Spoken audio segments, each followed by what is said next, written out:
ជានាងបានចំ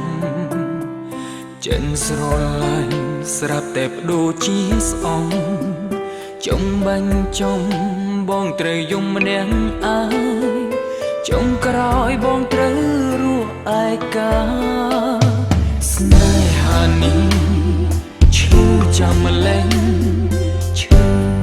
ដល់ពេលណាកាលលែងបង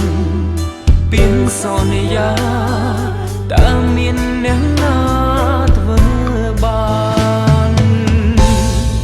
ហេតុអ្វីស្រឡាញ់គ្នាបើយើងគង់តែបែកគ្នា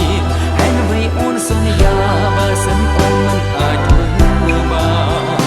ពេលវេលាបានផ្លាស់ប្ដូរអ្វីគ្រប់យ៉ាងជីវិតដែលអិនសំណាងស្គាល់តែពាក្យថាហេតុអ្វីហេតុអ្វីស្រឡាញ់គ្នា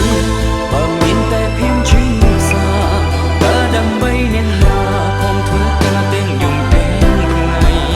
សង្ឃឹមថាបានជួបគ្នានៅពេលជីវិតជោគជ័យអូនតែអូនមាននឹងថ្មីហើយ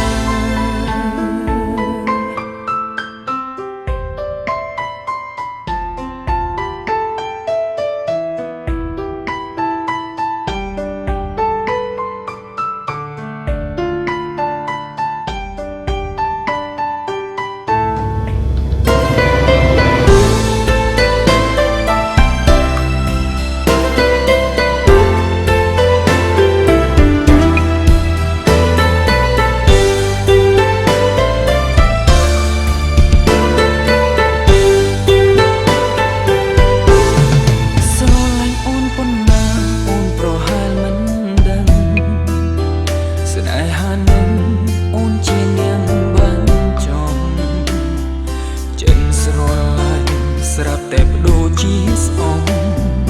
ចុងបាញ់ចំបងត្រូវយំម្នាក់អើយចុងក្រោយបងត្រូវរស់ឯកាស្នេហានេះឈឺចាំម្លេះ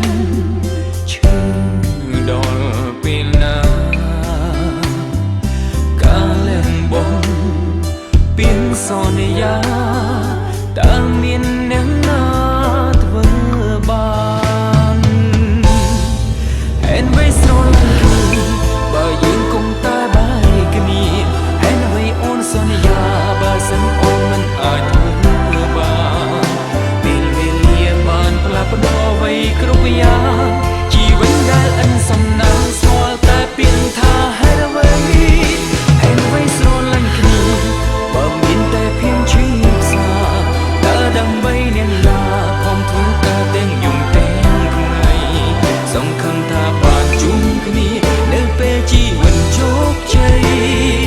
អូនតែអូនមាននឹងថ្មីហើយហេតុអ្វីស្រឡាញ់គ្នាបើយើងគង់តែបែកគ្នាហេតុអ្វីអូនសន្យាបើសិនអូនមិនអាចធ្វើបានពេលវេលាបានផ្លាស់ប្ដូរអ្វីគ្រប់យ៉ាងជីវិតដែលអិនសំណាងស្គាល់តែពាក្យថាហេតុអ្វីហេតុអ្វីស្រឡាញ់គ្នាបើមាន